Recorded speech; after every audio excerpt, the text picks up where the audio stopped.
Então, nós chegamos aqui no final, já pensando em Natal, já pensando em final de ano, e estamos de cara com o líder e a reforma. Lógico que nós tratamos nesse período aqui de uma situação muito especial. Primeiro, a situação do povo de Israel. O povo de Israel que, como já falamos, eles foram tirados da sua terra devido ao seu pecado, devido à dureza do seu coração. Desde o período de Salomão, eles foram se envolvendo com outros povos e acabou lá no período lá de Roboão e entrando num período de destruição, quando se envolveram com essas coisas. Jeroboão foi para o outro lado, o Roboão por um lado, eles não se bicavam, o rei não se... Lá o Roboão continua buscando outros deuses, aí Deus levanta Nabucodonosor, Deus levanta um ímpio para corrigir Israel. E Deus corrige Israel. Como é que é essa correção? Manda o ímpio invadir a cidade e muitos são mortos. A cidade é destruída. Jerusalém é destruída. E o povo é levado cativo lá para a Babilônia. Passa um período e o rei de Judá ele ainda permanece por um tempo. E esse tempo, a tragédia vem. Cai Judá, o povo é levado cativo. E lá na Babilônia, o povo está cativo. O Nabucodonosor, inclusive, tem uma história bem interessante, porque Deus mostra para ele que ele foi o instrumento de Deus para corrigir o povo de Israel. E o povo ali é escravizado, eu enfatizo mais uma vez, escravizado naquele período, não é como foi na história do Brasil. Na história do Brasil não teve escravidão, foi tortura. Uhum. E lá o povo convivia sem ter direito com o povo daquela região. E se você pega lá nos primeiros capítulos de Daniel, você vê ali a queda do Império da Babilônia, quando acontece lá o banquete do rei Beltzazar, e surge um novo império, que é o Império Medo-Persa, que toma conta de tudo, e toma conta, inclusive, do povo de Israel, e toma conta, inclusive, de Judá e toda a região. E, 200 anos antes, Deus havia dado a profecia a Isaías, que aconteceria, que Ciro seria o libertador do povo de Israel. Outra vez um ímpio, não era da raiz de Davi, não era da linhagem de Israel. Ele era o governador dos persas. Pérsia, para quem não sabe, desculpem. Pérsia, para quem não sabe, hoje é o Irã. Aquela região ali, aquilo ali era a Pérsia. E o que acontece? Ele libera o povo através da instrumentalidade da vida de Esdras. E onde começa o livro de Esdras, que o povo vai voltar para Jerusalém. E essa história do povo voltar para Jerusalém, não é assim, voltou e está tudo certo. Jerusalém era terra arrasada, não tinha nada. E o trabalho que eles vão começar a fazer, em primeiro lugar, é restaurar o altar do Senhor, voltar a ofertar ao Senhor, reconstruir o templo. Só que nesse processo tem a intriga, tem a oposição, a obra é interrompida, a obra é paralisada. Tá? Então, na direção de Zorobabel, eles conseguem restabelecer o culto, mas ainda com uma série de dificuldades. Nesse processo também, há uma ação, o povo adora a Deus. E, depois disso, Anani, irmão de Neemias, traz as informações a Neemias, começa ali o livro de Neemias, e Neemias ora ao Senhor. Só que Neemias ora ao Senhor e a resposta não é imediata. Então, a gente falou, inclusive, do calendário, né? Que eles usavam naquela época. E quando você lê o livro, você vai perceber que é mais ou menos Ele ora e Deus vai responder 4 meses depois. Quase 6 meses depois. Quase meio ano. A resposta de Deus, mesmo assim, não é imediata. E outra coisa, ele não tinha resposta. Ele foi lá falar com o rei. E ele usa aquela estratégia de estar triste. E o rei pergunta para ele, por que você está triste? Ele fala, ó, os muros da minha cidade, de Jerusalém, estão destruídos, as portas queimadas a fogo. E Deus move o coração do rei, do ímpio, que na ocasião era o Xerxes. E ele sai de lá com cartas, inclusive, para passar pela Trans-Eufrates e conseguir, inclusive, madeira, e conseguir material, e inclusive com ouro, com prata, para reconstruir o muro. Ele reconstrói o muro, reconstrói a cidade. Inclusive, há algo que é espetacular. A obra é concluída em 52 dias. Um milagrão. Milagre de Deus. Como é que um grupo de uma cidade arrasada consegue construir um muro em 52 dias? Tem um problema pessoal entre eles. Está acontecendo um problema porque algumas pessoas pegaram dinheiro emprestado, enquanto se envolveram com a obra, não tinham o que comer, e alguns acabaram escravizados pelo seu próprio povo. E Deus entra no processo, e há um conserto, há um acerto. Apesar que a lei judaica, a lei que foi dada por Moisés, dizia que por até 7 anos você poderia ter o seu escravo com dívida. No 7º ano você tinha que libertá-lo. Mas isso é um outro aspecto. Nesse caso, antes disso, as dívidas foram perdoadas, os juros foram cancelados e a escravidão acabou. E o povo volta a entender o que é adorar a Deus. Nesse processo de redistribuição do trabalho, de quem devia fazer o quê, de como devia ser o processo de cuidado com relação aos portões, a orientação que é dada, e depois acontece a distribuição de quem moraria na cidade. E nesse processo é onde nós chegamos agora aqui no capítulo 13. O povo volta a adorar a Deus, o povo volta a buscar o Senhor, e o povo volta a ler a palavra. Quando o povo volta a ler a palavra, Deus opera um grande avivamento. O avivamento acontece na leitura da palavra, na leitura da lei. E eles, desde o tempo de Josias, o povo não tinha esse contato com a palavra, esse tempo de leitura da palavra. E quando acontece esse contato, esse tempo de leitura da palavra, o povo literalmente volta para Deus. E o voltar para Deus, o grande avivamento acontece.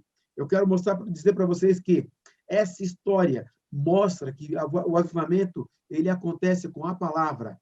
E a palavra sendo espalhada, sendo distribuída, o avivamento vem. E quando o avivamento vem, as mudanças precisam acontecer. A reforma precisa acontecer. Para nós que somos protestantes, quando a gente lembra no caso de Lutero, Martinho Lutero. Aliás, qual é o propósito de Martinho Lutero? É que o povo tem acesso à palavra. A reforma protestante acontece quando o povo tem acesso à palavra. Martinho Lutero, inclusive, é liberto pela palavra. Só a título de curiosidade para vocês, o texto que Martinho Lutero lê, a tradução, quando ele busca no original, ele entende que ele podia ser liberto do pecado. E ele é um homem, e torna-se um homem livre. Tanto, inclusive, que até o seu nome ele muda. E ele passa a assinar de maneira diferente, porque ele é liberto. E ele acha que o povo ele entende que o povo tem que ser liberto também. E que o povo tem que ter conhecimento da palavra, e que o povo tem que ter conhecimento das escrituras. E ele prega as teses lá, e a reforma protestante, a gente tratou aqui na igreja com bastante propriedade pelo pastor Itamir, pelo pastor Grava, e também pelo pastor Abner. Então, se você não acompanhou, dá uma olhadinha lá, nós temos os vídeos disponíveis aí, de cada mensagem, de cada pregação, tratando da reforma protestante, que aconteceu no ano passado e aconteceu também nesse ano. Mas, chegando no capítulo 13 de Neemias, depois de toda essa volta, o que acontece? Do capítulo 13, versículo 1 até o versículo 3. Naquele dia, o livro de Moisés foi lido em voz alta diante do povo. E achou-se escrito que nenhum amonita ou moabita jamais poderia ser admitido no povo de Deus, porque Amon, os filhos de Amon, tá? Ou os filhos de Moabe, que foram dificuldade para o povo de Deus, quando o povo estava saindo lá da terra do Egito, que inclusive dificultou a passagem do povo e não ajudou o povo. Tá? Você encontra essa referência tá? Lá em... Deixa eu pegar aqui, que eu esqueci, eu não anotei, que eu não esquece, né? Desculpa. Opa, lá em Números. Ok? Jamais poderia ser admitido no povo de Deus, pois eles, em vez de dar água, comida aos israelitas, tinham contratado Balaão para invocar uma maldição sobre eles. O nosso Deus, porém, transformou a maldição em bênção quando o povo ouviu essa lei. Excluiu de Israel todos que eram de ascendência estrangeira. Quando o povo ouviu essa lei, excluiu de Israel todos que eram de ascendência estrangeira. Israel ainda está sob o domínio de um outro povo. Israel ainda está debaixo de um outro povo. Israel ainda é, vamos assim dizer, agora estão na sua própria terra, mas Israel não é independente. Israel não tem um rei. Inclusive, Neemias foi acusado de que tinha o propósito de ser rei de Israel, mas quando houve a oposição, e esse é um dos motivos também pelo que o povo entende que tem que botar para fora quem não é de Israel. Gente, eles estavam aproximadamente 1.000 quilômetros da capital do Império. E o sistema de governo, que era o sistema de satrapias, era de cidade-estado. Israel torna-se uma cidade-estado debaixo do Império Persa. E nisso ela tem independência. E Neemias ocupa uma função aí como se fosse de um governador. Por isso que ele distribui as funções, por isso que ele fala dos porteiros, do pessoal que vai cuidar do templo, do culto, dos levitas, da maneira que eles seriam tratados, da distribuição.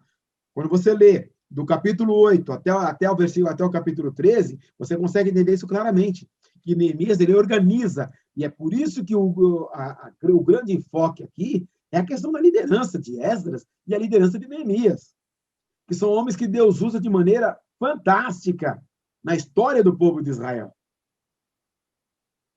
E nisso, quando é lida a lei, quando é lido novamente, o que eles leem lá? Consagre-se e sejam santos, porque eu, o Senhor, eu sou o Senhor, o Deus de vocês. Porque está escrito lá também, sejam santos, porque eu sou santo. Eu estou lendo na NVI, na Almeida Corrigida, fica muito mais clara a ideia de sejam santos, porque eu sou santo. Santifiquem-se, purifiquem-se.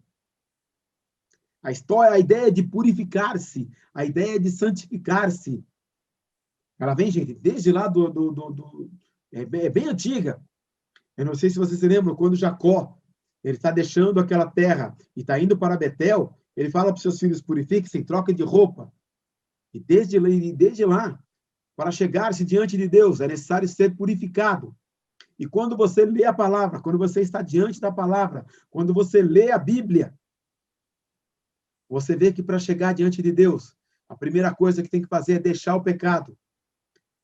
Deixar uma série de coisas. Deixar o envolvimento com o mundo. E deixar o envolvimento com o mundo, eles mostram claramente. Os moabitas moravam além do Jordão, na altura de Jericó, lá em Números 22, 11. A origem deles está lá em Gênesis 19, 37, 38.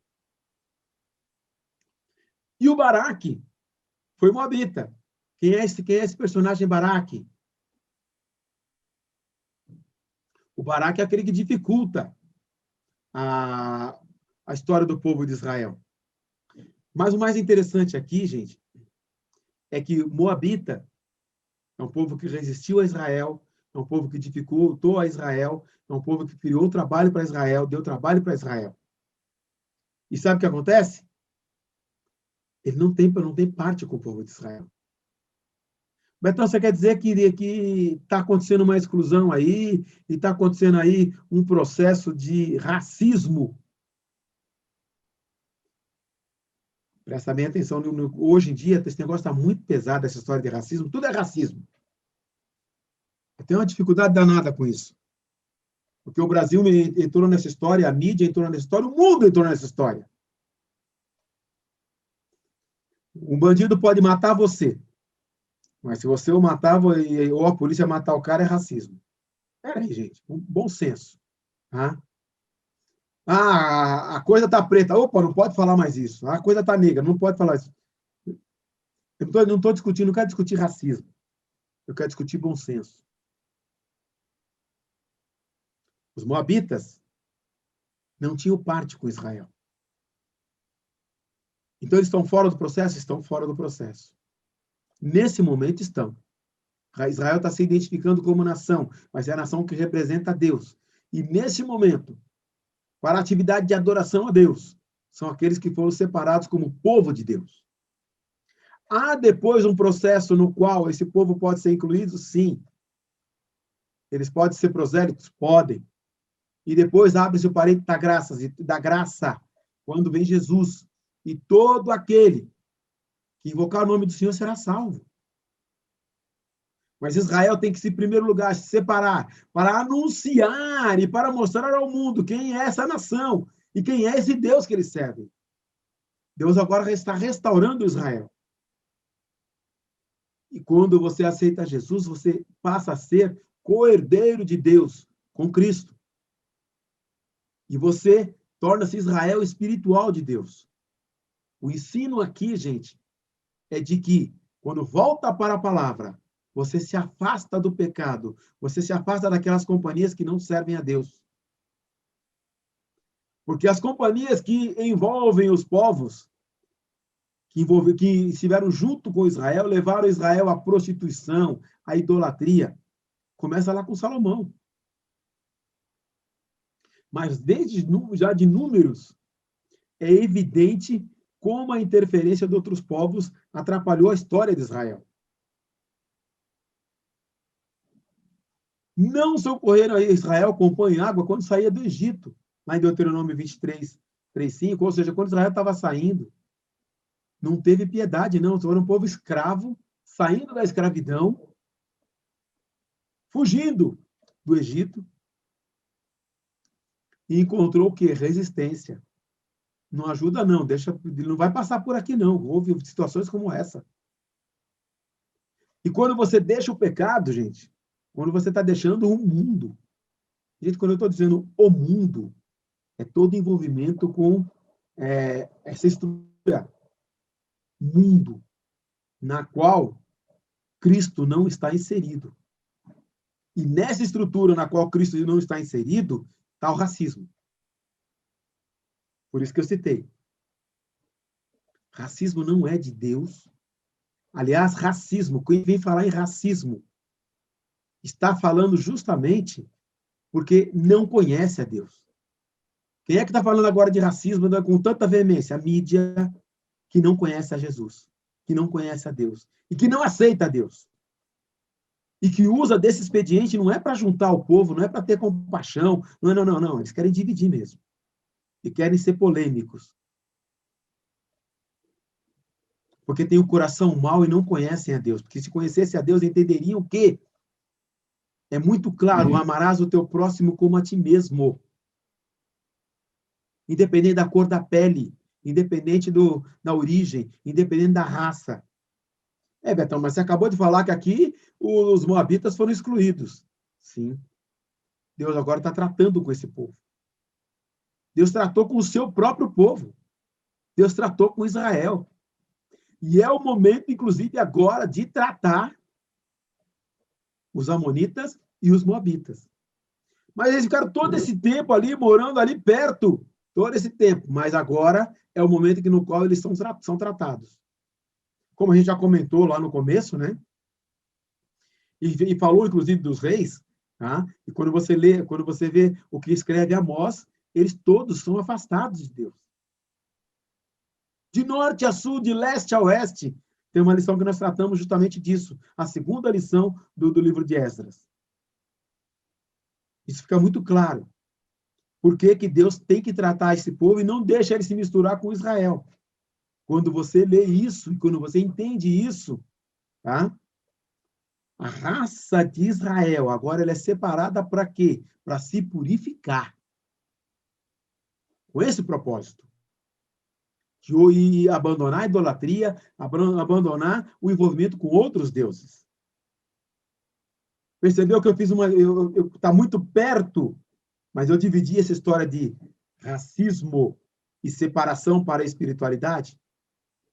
E nesse caso aqui, é uma separação para a espiritualidade, para que eles voltem a servir ao Senhor como nação separada do Senhor.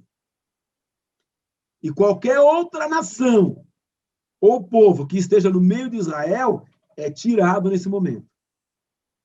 Povo exclusivo. Da mesma maneira, você é exclusivo de Deus. Da mesma maneira, você é separado de Deus. Diz respeito com a casa do Senhor. Elisabe era sumo sacerdote, desde lá do capítulo, a gente já viu isso lá no capítulo 3. Depois do capítulo 12, agora no capítulo 13. Tobias possuía nome judaico, mas não provou parentesco. Servo amonita, quem nasceu no caso aqui, servo amonita, eu já havia explicado, era um cargo. Ou seja, não é a linhagem de Israel, não provou parentesco, separado. Não vai poder ficar. Para vocês terem uma ideia, gente, como era essa questão da santidade e da purificação, começa lá no tabernáculo. Como é que funcionava? O sacerdote, ele, uma vez por ano, ele tinha que se purificar, pedir perdão pelo povo, melhor, pedir perdão pelo povo, purificar-se, usar uma veste espiritual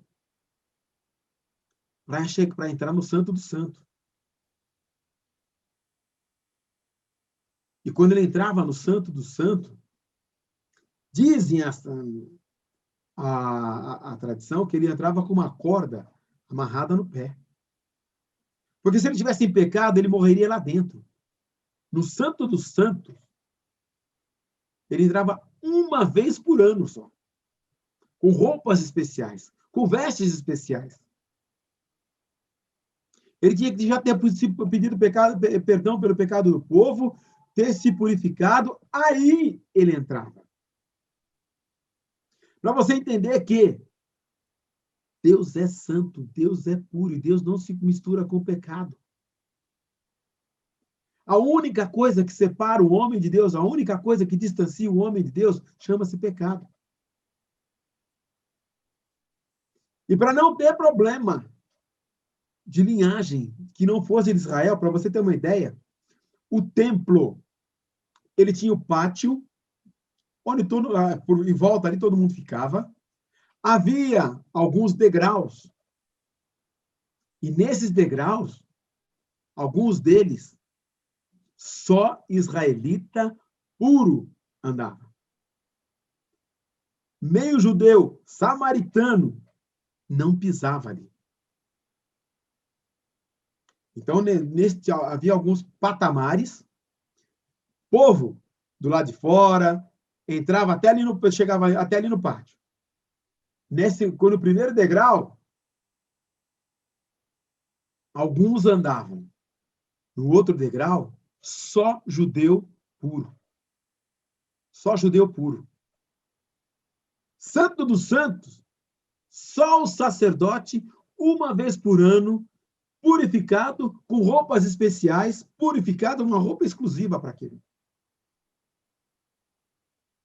Para você ter a dimensão da seriedade, da pureza de Deus. E, para Neemias, santidade era inegociável. Aí você vai dizer, puxa vida, Betão, Neemias era assim mesmo? Não só Neemias, Deus também é assim. Deus é radical. Vamos falar aqui de radicalismo de Deus, sim, radicalismo de Deus. Deus não aceita o pecado, Deus não se mistura com o pecado, ele é santo, ele é puro. E a única coisa que separa o homem de Deus é o pecado. E o povo de Israel passa a entender isso. E o povo de Israel precisou ser trabalhado 70 anos de cativeiro para o Reino do Sul e mais de 100 anos para o Reino do Norte de cativeiro. É para eles entenderem que eles não podem se misturar com outros deuses e não podem se misturar com outros povos. Que eles foram tirados lá do Egito com o único propósito de ser a nação, o povo adquirir Deus, o povo escolhido de Deus, para mostrar ao mundo quem é Deus. E Deus vem se revelando a ele desde o Gênesis. E quando você acompanha o todo harmonioso da palavra de Deus, quando você acompanha todo o harmonioso da Bíblia, e ela aponta diretamente para que a manifestação que na plenitude dos tempos acontece, a vinda do Filho do Homem, a vinda do Filho de Deus, andando aqui nessa terra dizendo, olha, chegou o tempo. Iniciou aqui, ó, o dia do Senhor, abriu-se a porta. Todo aquele que morreu na esperança messiânica, na esperança da vinda do Messias, e todo aquele que aceitar ao Senhor, que aceitar a Jesus, aceitar o sacrifício de Jesus, aceitar o derramar do sangue do Cordeiro, é suficiente. Até então, Israel estava no sacrifício. Israel estava sacrificando. Israel, o Cordeiro, inclusive lá, o Cordeiro Pascal, quando eles saem do Egito, está apontando para Jesus. E a gente não pode deixar de citar que está João Batista batizando lá dentro do Jordão, e ele vê lá nas barrancas do Rio Jordão, descendo um homem, e ele aponta para aquele homem e ele diz, eis o Cordeiro de Deus que tira o pecado do mundo. João é a voz do que clama no deserto, preparando o caminho do Senhor. E vem Jesus, e ele é batizado, e João vê a manifestação do poder de Deus, vê como forma de pomba, o Espírito Santo descer sobre Jesus.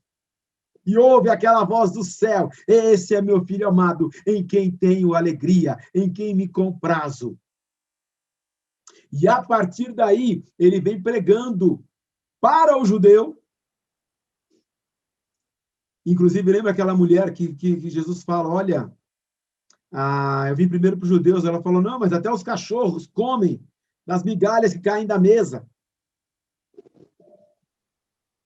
E ele fala que eu nunca vi tamanha fé em Israel.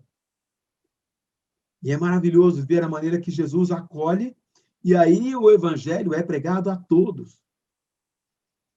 E alguns ainda não entendem o que está acontecendo, como é que agora não podia haver mistura, e agora é aberto para o período da graça, e todo aquele que aceita Jesus, e todo aquele que recebe Jesus, pode ser salvo.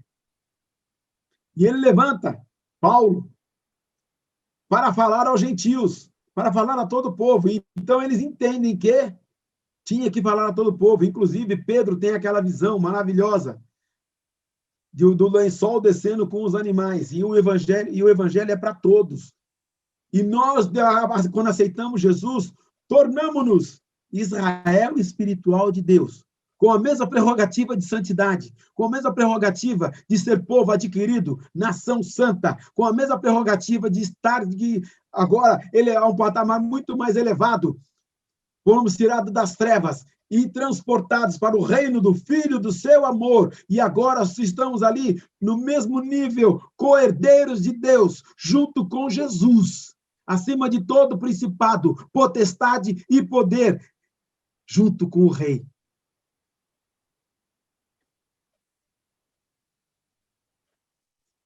Teve uma negligência com os obreiros, e aí Neemias promove a restituição dos prejudicados aos seus postos. Faz a nomeação.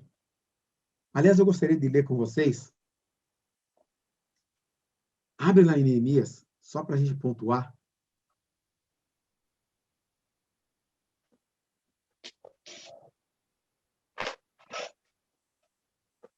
Deixa eu abrir aqui a minha versão é a NVI.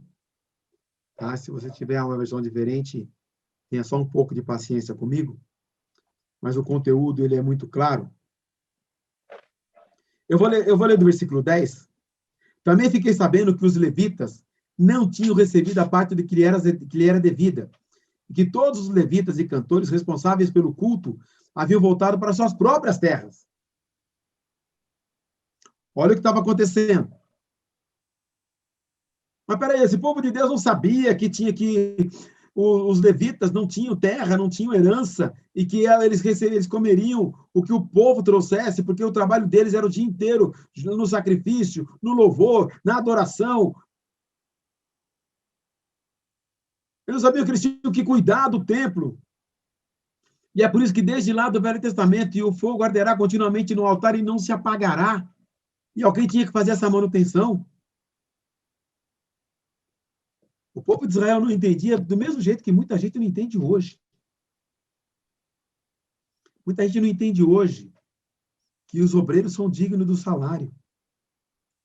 Ah, então, Betão, eu vou ter que pagar para essas pessoas. Não, eu vou ter que pagar o dízimo. Não, ninguém paga dízimo. Você devolve para o Senhor uma parte daquilo com que Ele te abençoou. Isso é restituição. Ah, Betão, mas eu não fui abençoado. Você está excluído. Eu estou desempregado, você está excluído. E eu não posso participar da oferta? Pode participar da oferta. Gente, o templo, naquele período, tinha essa conotação. Hoje, a igreja é o templo. Ah, Betão, mas a igreja não são as pessoas? Sim. E onde ela se reúne? Ah, mas tem muito tempo de pandemia. A igreja não se reúne, não. A igreja voltou a ter os cultos presenciais.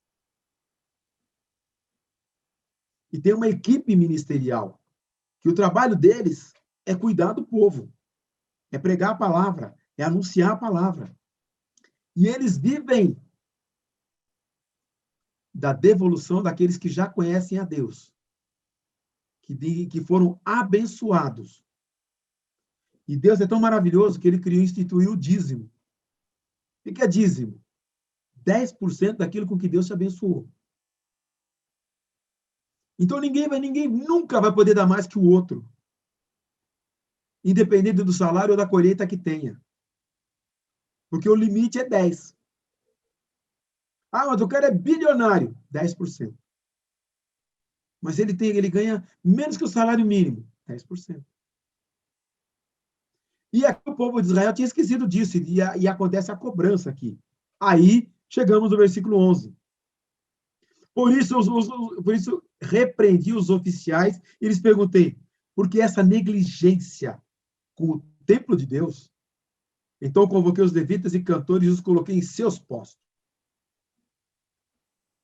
E não somente isso. Agora no versículo 12.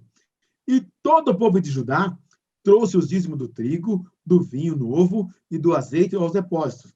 Coloquei o sacerdote Selemias e o escriba Zadok e um levita chamado Pedaías como encarregados dos depósitos. E fiz de Anã, filho de Zacur, neto de Matanias, assistente deles, porque esses homens eram de confiança. Eles ficavam responsáveis pela distribuição desses suprimentos aos seus colegas. 14. Lembra-te de mim, por isso, meu Deus, não te esqueça do que fiz com tanta fidelidade pelo templo do meu Deus e pelo seu culto. Eu acho legal que Neemias está registrado. Ele fala assim, olha, eu fiz pelo Senhor e pelo culto ao Senhor. Não é por mim, não. O meu propósito aqui não é exaltação própria. Apesar que Neemias tinha uma posição ele era como um governador ali, um excelente administrador, tanto que o livro dele, o livro de Neemias e o livro de Esdras, é usado para ter treinamento de líderes. Aí se você olhar de ponta a ponta, que na verdade era um livro só, depois foi dividido em Esdras e Neemias, do começo do livro de Esdras até o final do livro de Neemias, a maneira como ele distribui, como orienta o povo, como trabalha, como traz o povo de volta à adoração. Porque o líder tem que também fazer isso sempre com transparência. O propósito não sou eu, o propósito é o reino. O propósito não sou eu, o propósito é Deus. Na igreja do Senhor, dentro da obra do Senhor, dentro da igreja, todos têm uma parte. Cada um tem uma parte a fazer. E quando você lê a palavra do Senhor, você entende que você tem parte nesse ministério, você tem parte nisso, você tem parte na construção, na restauração, na obra do Senhor. Tem trabalho para todo mundo. Tem trabalho para ajudar as pessoas a estacionarem, tem trabalho para medir a temperatura das pessoas que estão na entrada, tem trabalho para conduzir as crianças, tem trabalho para estar simplesmente olhando a movimentação das crianças. Tem muito trabalho que pode ser feito dentro da igreja. Tem um trabalho que é muito mais legal ainda, e esse não dá trabalho nenhum, é participar do culto, é ouvir e cultuar a Deus. Que Neemias fala aqui, do seu culto, de cultuar. Depois que o povo volta à palavra, o povo volta a cultuar, a prestar culto, a prestar adoração. E meu irmão, minha irmã, você que vai assistir esse vídeo depois, é complicadíssimo o culto hoje. No meio do culto, tem o pessoal que está no Facebook, tem o pessoal que está respondendo mensagem de WhatsApp. A gente perdeu um pouco da referência de culto, da noção. Você não pode ter uma fé burra. Momento de culto não é momento para resolver pendência do que ficou na igreja, não é momento para resolver pendência da sua vida. Momento de culto, momento de adoração a Deus. E é do começo ao fim. Eu falei domingo passado que, no dia da leitura da Bíblia, do texto, da lei, o povo ficou 6 horas em pé, parado, ouvindo. Gente, tem gente hoje que decide que o culto demora mais que 1h30, o pessoal está reclamando. Ó, tá, hora do almoço, pastor. Olha o tempo aí, pastor. Eu tenho que ir para casa, tenho que preparar o almoço, eu tenho que... Tem o frango lá, eu tenho o macarrão para fazer. E não só isso. No meio do culto, eu estou lá resolvendo, olha, essa venda para amanhã, e olha, o preço está muito bom, aceita aí, negociando. E pior de tudo, às vezes não é negociando. Às vezes, olha, daqui a pouco eu chego aí, tá? Já esquenta lá o frango para mim, põe no forno para mim. No meio do culto. E quando eu falo no meio do culto, é que não entendeu ainda que o processo de reconstrução de vida que aconteceu com Israel, de separação, é o mesmo processo que tem que ter na nossa vida, porque Deus é santo, Deus é puro, e no momento de culto é para separado para cultuar e adorar o rei. A estrela maior é Jesus. E ninguém vai ter... mas nesse momento o pessoal sai para tomar água, sai para ir no banheiro. Não, é um momento de adoração. É um momento solene, na presença de Deus. Então é só nesse momento que a gente está na presença de Deus? Não, meu querido, a gente não sai mais da presença de Deus. Depois que você aceitou Jesus, não sai mais. Você vai ficar na presença de Deus a vida inteira. E depois tem uma eternidade mais 6 meses. Mas esse momento é um momento congregacional, porque foi separado para adoração, para culto a Deus. Isso tem que ficar muito claro para a gente, como igreja. A igreja tem que entender isso. É um momento de ministração da palavra, é um momento de adoração. É um momento de culto, literalmente culto. Desrespeito ao dia do Senhor. Diante disso, repreendi os nobres de Judá e disse-lhe: que mal é esse que vocês estão fazendo, profanando o dia de sábado? Por acaso seus antepassados não fizeram o mesmo, levando o nosso Deus a trazer toda essa desgraça sobre nós e sobre essa cidade? Pois agora, profanando o sábado, vocês provocam mais a ira contra Israel. Aí você vai assim, então a gente vai ter que voltar agora o sábado. Não, querido, não é isso. O sábado era o dia do Senhor. O sábado era o dia separado para adoração. Então tinha o pessoal que trazia material, alimento, inclusive, comercializava nesses dias. E Neemias falou assim, sábado para tudo. Sábado é dia para adorar o Senhor, é dia para buscar o Senhor, é dia de culto ao Senhor. E nesse dia você não vai fazer nada. E por que a igreja se reúne no domingo? Porque domingo é o dia que Jesus ressuscitou. Lembra que eu falei que o cordeiro, lá o sangue do cordeiro, simbolizava e apontava para Jesus, mostrava a Jesus o sacrifício de Jesus, que o sangue do cordeiro havia de ser derramado. Eu falei de João Batista, eis o cordeiro de Deus que tira o pecado do mundo. O cordeiro de Deus vem e tira o pecado do mundo. Estamos abolindo a lei? Não. A Bíblia não diz que estamos abolindo a lei. A Bíblia diz assim: se a vossa justiça não exceder a dos escribas e fariseus, de maneira nenhuma entrariam no reino dos céus. Se a vossa justiça não exceder a dos escribas e fariseus, você não vai entrar no reino dos céus. Então, agora não é mais o sábado, não é mais o sábado. Agora nós separamos o primeiro dia da semana para adoração, para culto ao Senhor. Ah, então é só o domingo? Não! Você separa todos os dias para adoração ao Senhor. Você separa a segunda, você separa a terça, você separa a quarta, você separa a quinta, você separa a sexta, você separa o sábado, porque você não sai mais da presença do Senhor. Você está continuamente na presença do Senhor. Você é crente 24 horas por dia, 7 dias por semana, 30 ou 31 dias por mês, 365 ou 366 dias no ano. Você é crente, você é servo, e você está na presença de Deus. Por isso que não precisa dizer para a pessoa, oh, tchau, hein? Fica com Deus. Não fica com Deus, ela continua com Deus. Vai com Deus. Não vai com Deus, ela continua com Deus. Ela está com Deus. Se ela já é de Jesus, ela não fica com Deus, ela já está. Abençoa. Deus te abençoe. Vai em paz. Porque ela já está com Deus, você não sai mais da presença de Deus. Peraí, Betão, quer dizer que eu não vou no banheiro? Deus está com você. Ah, lá no meu trabalho, Deus está com você. Lá na escola, Deus está com você. Lá no ponto de ônibus, Deus está com você. O tempo todo. Tinha casamento misto? Acabou. Mandaram embora. As mulheres de Asdod, de Amon, de Moabe. Falaram, gente, tinha gente no meio de Israel falando outra língua de outro povo. E não sabiam falar a língua de Judá. Ele acabou com isso também.